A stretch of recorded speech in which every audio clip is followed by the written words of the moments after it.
Jammu Kashmir Ladakh high court द्वारा एक order जिसमें डेलीवेजर्स के लिए राहत, हालांकि डेलीवेजर्स जो हाई कोर्ट के अंदर काम करते हैं उनके लिए बड़ा आदेश निकाला गया जिसमें तहत जो मांग पीएचडी डेलीवेजर्स पिछले कई समय से कर रहे हैं, अब तो 6 महीने से ज़्यादा का समय हो चुका है, लेकिन उस मांग पर मोहर जो है हाई कोर्ट ने अपने मुलाजमों के लिए लगा दी है। लेकिन उस ऑर्डर के बाद क्या पीएचडी जेंटल फ्रंट के जितने भी यहाँ पर डेलीवेजर्स जो उस बैनर तले प्रदर्शन कर रहे हैं पिछले 6 महीने से, क्या उनके अंदर कोई उम्मीद की किरण जागी है या फिर उन्हें निराशा हाथ लगी? क्योंकि एक हाई कोर्ट अपने मुलाजमों के लिए इतना सोच रहा है, वही जम्मू कश्मीर एडमिनिस्ट्रेशन जो है वो अपने मुलाजमों को नजरअंदाज क्यों कर रहा है? आखिरकार एलजी मनोज सिन्हा के आदेश के बाद भी, उनके आश्वासन के बाद भी अब तक उनका हक उन्हें क्यों नहीं मिला?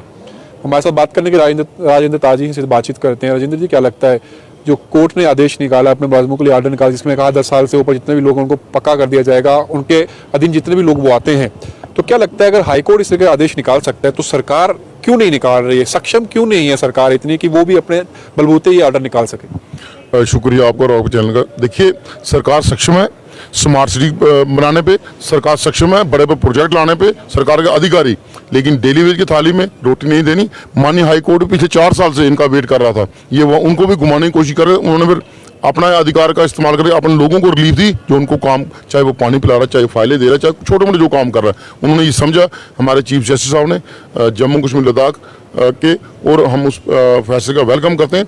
उन्होंने हमारी जो मांगे हैं बिल्कुल सेम वो जो हम पिछले 6 महीने से आपके चैनल में मैंने बड़ी बार बोली वो बातें वही ऑर्डर में बातें हैं। उन्होंने समझा कि ये ह्यूमन इशू है, लेकिन ड्यूटी एडमिनिस्ट्रेशन के जो अधिकारी हैं शायद ये एलजी साहब की छवि खराब करने के लिए दिन रात कोशिश कर रहे हैं, और जो एलजी साहब वादा करते हैं उसको पूरा नहीं करने देना चाहते। आप बताइए हम कौन सी बड़ी मांग कर रहे हैं? हम आप यही कह रहे थे कि क्लास 4 के अंदर हमको रेगुलराइज किया जाए, हमको बड़ी डिमांड नहीं कर रहे।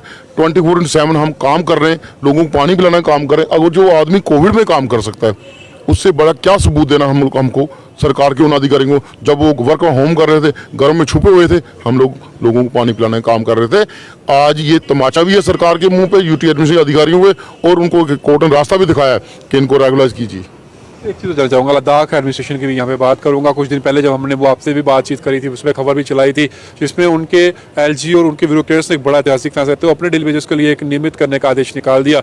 वहाँ के एलजी भी तो सेंटर के अधीन ही आते हैं, यहाँ के एलजी सेंटर के अधीन ही आते हैं, तो क्या वहाँ के एलजी एमपी जो हैं वो अपने लोगों के मसले इतनी जल्दी वहाँ तक पहुँचा रहे हैं कि यहाँ जम्मू क्या दिल्ली से इतना दूर है कि यहाँ के मसले वहाँ तक नहीं पहुँच पा रहे हैं? देखिए, ये आपने बड़ी अच्छी बात की, और एक स्टेट की 2 यूटी बनी है, सेम होम मिनिस्टर के अंडर आते हैं। अगर वो लद्दाख यूटी वाले होम मिनिस्टर से जाके सारे अपने काम करवा रहे हैं, इसका मतलब कहीं ना कहीं हमारी जो लीडरशिप है यहाँ पे उसकी नालायकी है कि वो दिल्ली में बात नहीं कर रही या एडमिनिस्ट्रेशन की बात नहीं सुन रही। ये कुछ न कुछ आ रहा है, और जो वहाँ पे एडमिनिस्ट्रेशन के लोग बैठे हुए वो स्मार्ट है, उन्होंने गरीबों का दर्द समझा और उनके अधिकार दिए, चाहे वो दिहाड़ी बढ़ाई, स्किल्ड की, अनस्किल्ड की, सेमी स्किल्ड की, चाहे बाकी चीज़ें की, लेकिन उन्होंने लोगों को रिलीफ दी कि लोग काम कर रहे हैं। लेकिन यहाँ के अधिकारी हैं या जो राजनेता हैं, क्यों नहीं दिल्ली जाके बात करते?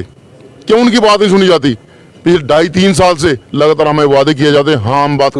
आखिरी आप जो है वो सरकार को चेतावनी देना चाहते हैं, क्योंकि अब तमाम चीज़ें तो हो चुकी हैं, अब क्या लगता है कि सरकार का वेट करेंगे या इस आंदोलन को उसी जगह चलेंगे या फिर कोई प्रदर्शन देखने को मिलेगा?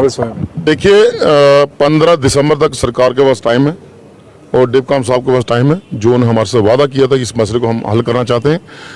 15 दिसंबर तक अगर मसला हल नहीं हुआ तो आने वाले दिनों में हम एक प्रेस कॉन्फ्रेंस करने जा रहे हैं, और 15 दिसंबर के बाद एक डेट दी जाएगी, कंपनी बाग से बड़ा प्रोग्राम किया जाएगा। उसमें लॉ एंड ऑर्डर की जो प्रॉब्लम होगी वो सारी की सारी रिस्पॉन्सिबिलिटी एलजी एडमिनिस्ट्रेशन की होगी, क्योंकि पिछले 6 महीने से लगातार ये गोल घुमाने का काम कर रहे हैं। अब हम गोल घूमने वाले हैं, अब गोल घुमाने के लिए हमारा टाइम आ गया।